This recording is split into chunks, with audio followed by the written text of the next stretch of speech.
किसी गांव में एक साधु रहा करता था। वह जब भी नाचता था तभी बारिश होती थी। इसलिए गांव के लोगों को जब भी बारिश की जरूरत होती तब यह लोग उस साधु के पास जाते और उनसे अनुरोध करते कि वह नाचे। और जब वह नाचने लगते तो बारिश जरूर होती थी।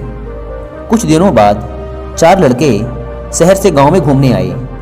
जब उन्हें यह बात पता चली कि किसी साधु के नाचने से बारिश होती है तो उन्हें यकीन नहीं हुआ। शहरी पढ़ाई लिखाई के घमंड में उन्होंने गांव वालों को चुनौती दे दी कि अगर हम भी नाचेंगे तो बारिश होगी, और अगर हमारे नाचने से बारिश नहीं हुई तो साधु के नाचने से भी बारिश नहीं होगी। अगले दिन सुबह सुबह गांव वाले उन चारों लड़कों को लेकर साधु के कुटिया के पास पहुंचे। गांव वालों ने साधु को सारी बात बताई। फिर उन लड़कों ने नाचना शुरू किया। पहले लड़के ने नाचना शुरू किया। आधा घंटा बीत गया। फिर पहला लड़का थक कर बैठ गया, पर बादल नहीं दिखे। कुछ देर बाद दूसरे लड़के ने नाचना शुरू किया और 1 घंटे बीतते बीतते वह भी थक कर बैठ गया। बाकी दोनों लड़कों ने भी ऐसा ही किया, पर बारिश नहीं हुई। अब साधु की बारी थी। उसने नाचना शुरू किया। 1 घंटा बीत गया, पर बारिश नहीं हुई। साधु फिर भी नहीं रुका, वह नाचता ही रहा।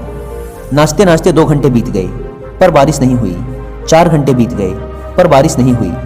लेकिन साधु तो रुकने का नाम ही नहीं ले रहा था।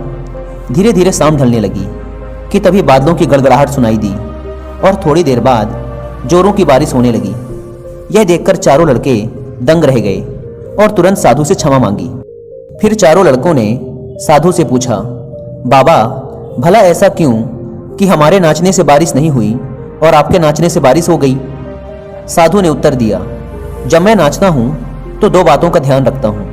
पहली बात तो मैं यह सोचता हूँ कि अगर मैं नाचूंगा तो बारिश को होना ही पड़ेगा, और दूसरी यह कि मैं तब तक नाचूंगा जब तक कि बारिश ना हो जाए। सफलता पाने वाले में भी यही गुण विद्यमान होता है। वे जिस काम को भी करते हैं उसमें उन्हें सफल होने का पूरा भरोसा होता है, और वह तब तक उस काम को करते हैं जब तक कि उसमें सफल ना हो जाएं। इसलिए अगर हमें सफलता हासिल करनी है तो इस साधु की तरह ही अपने लक्ष्य को प्राप्त करना होगा।